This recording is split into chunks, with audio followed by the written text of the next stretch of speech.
आइए एक ऐसी दुनिया की कल्पना करें जहां समय जैसे ठहर गया हो। सुबह का वक्त, गंगा के घाटों पर छाई धुंध और मिट्टी के अखाड़े की वो कच्ची जोरदार ऊर्जा। आज के इस विश्लेषण में हम सीधे बनारस के इन्हीं अखाड़ों की उप संस्कृति में उतरेंगे। यह सिर्फ कुश्ती या शारीरिक शक्ति का प्रदर्शन नहीं है। ये एक ऐसी जगह है जहां सदियों पुरानी मठों की विरासत और शरीर का विज्ञान एक दूसरे से मिलते हैं। पहलवान का शरीर एक जीवित मंदिर है और उनका कठोर प्रशिक्षण एक शारीरिक पूजा। ये विचार अपने आप में कितना गहरा है ना। इन मिट्टी के मैदानों में पसीना बहाना किसी इबादत से कम नहीं है।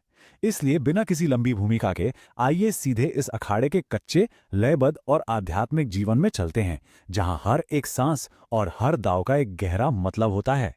भाग एक, गंगा तट पर पवित्र उत्पत्ति।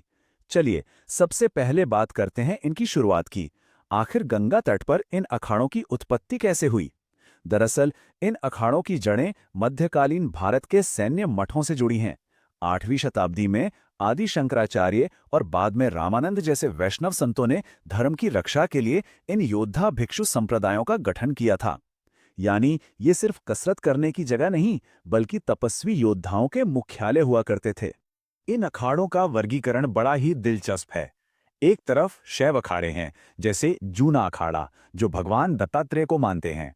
दूसरी तरफ वैष्णव या बैरागी अखाड़े हैं, जो भगवान राम और हनुमान को समर्पित हैं। मुगल काल के दौरान प्राचीन भारतीय मल्ल युद्ध और फारसी कुश्ती तकनीकों का आपस में विलय हुआ, जिससे इस आधुनिक कुश्ती का जन्म हुआ, जिसे हम आज बनारस के घाटों पर देखते हैं। अब इस तुलना को देखिए। शस्त्र यानी हथियार और शास्त्र यानी धर्म ग्रंथ। इन प्राचीन योद्धा भिक्षुओं के लिए इन दोनों में निपुण होना बेहद जरूरी था। ये बिल्कुल योद्धा ऋषि परशुराम जैसा दर्शन है। और यहीं से गुरु शिष्य परंपरा की ऐसी नींव पड़ी, जहां गुरु का आदेश सर्वोपरि होता है, चाहे वो मिट्टी के अखाड़े का दांव पेच हो या जीवन का आध्यात्मिक ज्ञान। भाग 2, हनुमान और प्राणवायु। अखाड़े की सुबह बिल्कुल धुंधली और शांत होती है और दिन का सबसे पहला काम होता है भगवान हनुमान की मूर्ति को स्नान कराना। हनुमान इन अखाड़ों के पीठासीन देवता हैं। यह दैनिक पूजा एक कमाल की बात दर्शाती है। यहां किसी पुजारी की जरूरत नहीं है, पहलवान सीधे अपने देवता से जुड़ते हैं। हनुमान के 3 मुख्य स्तंभ हैं: बल यानी शारीरिक शक्ति, बुद्धि यानी ज्ञान और ब्रह्मचार्य। यहां तक कि मूर्ति पर जो नारंगी लाल सिंदूर लगाया जाता है, वो बिल्कुल पहलवानों के लंगोट के रंग जैसा होता है। ये उस देवता के साथ एक रूप हो जाने का प्रतीक है। एक पौराणिक कथा है मकर ध्वज की।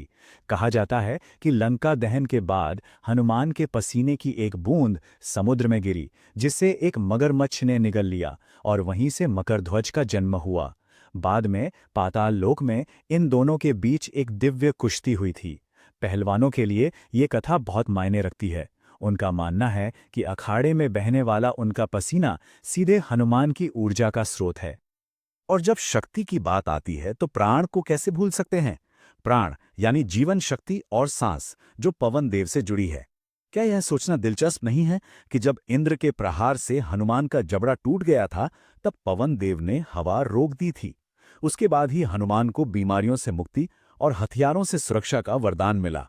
इसी वजह से प्राणायाम यानी लयबद्ध सांस पर नियंत्रण इनकी शारीरिक ट्रेनिंग का सबसे अहम हिस्सा है। ये अंदरूनी अंगों को ठंडा रखता है और मन को एकदम फोकस। भाग 3, कठोर शारीरिक अनुशासन। अध्यात्म और दर्शन के बाद आइए अखाड़े के उस कच्चे, तेज और ऊर्जावान माहौल की तरफ चलते हैं, जहां पूरी शक्ति के साथ पसीना बहाया जाता है। इस दिनचर्या को देखकर लगता है जैसे ये किसी आश्रम के सन्यासियों का जीवन हो। दिन की शुरुआत सुबह 3 बजे होती है। जरा सोचिए, सूरज निकलने से पहले ही हजारों दंड बैठक, 5 मील की दौड़ और तैराकी पूरी हो चुकी होती है। फिर सुबह 5 बजे अखाड़ा तैयार करना, 7 बजे जोर यानी कुश्ती का अभ्यास, 10 बजे मालिश, शाम को फिर से प्रैक्टिस और रात 8 बजे तक सो जाना। एकदम सटीक और कड़ी रूटीन।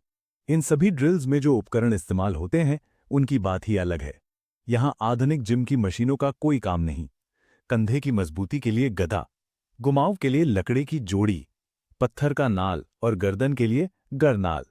ये सब शरीर को एक श्रृंखला में काम करने पर मजबूर करते हैं। ये तरीके इतने असरदार हैं कि मशहूर पश्चिमी पहलवान कार्ल गॉच ने खास तौर पर भारत आकर इन्हें सीखा और फिर पूरी दुनिया की प्रोफेशनल कुश्ती में इनका प्रचार किया। भाग 4, पवित्र मिट्टी की कीमिया। सुबह 5 बजे का वक्त, मिट्टी में सने हुए पहलवानों के हाथ और उनकी आंखों का वो गहरा फोकस। ये मिट्टी का अखाड़ा सिर्फ एक मैदान नहीं है। यह मिट्टी सिर्फ आम धूल नहीं है, इसे तैयार करना अपने आप में एक विज्ञान है। सबसे पहले किसी भी मिलावट से बचने के लिए गंगा के किनारे 8 से 10 फीट गहरी खुदाई की जाती है। फिर कंकड़ पत्थर छाने जाते हैं, एक खास जैविक मिश्रण मिलाया जाता है और हर 3 दिन में इसमें पानी डाला जाता है ताकि इसकी नमी और रुई जैसी नरमी बनी रहे। ये सभी पहलवान मिलकर करते हैं, जिससे एक चिकित्सीय और एंटीसेप्टिक माध्यम तैयार होता है।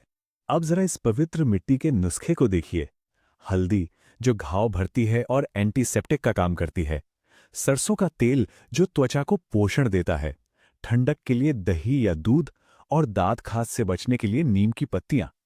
पहलवानों के खून पसीने के इस जोरदार माहौल में कपूर, नमक और नींबू का मिश्रण एक बेहतरीन सुगंध और सफाई बनाए रखता है।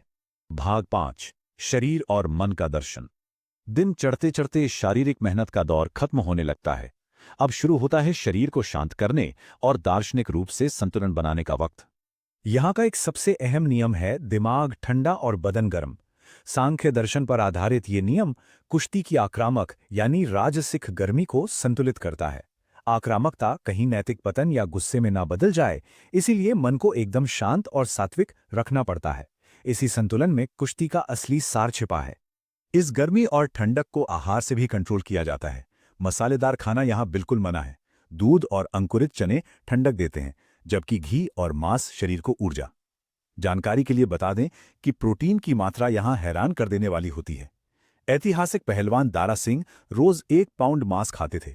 आज के दौर के स्टार माउली जमदाड़े अपने 120 किलो के शरीर के लिए हर हफ्ते 5 किलो मटन, 70 अंडे की सफेदी और 21 लीटर दूध पीते हैं।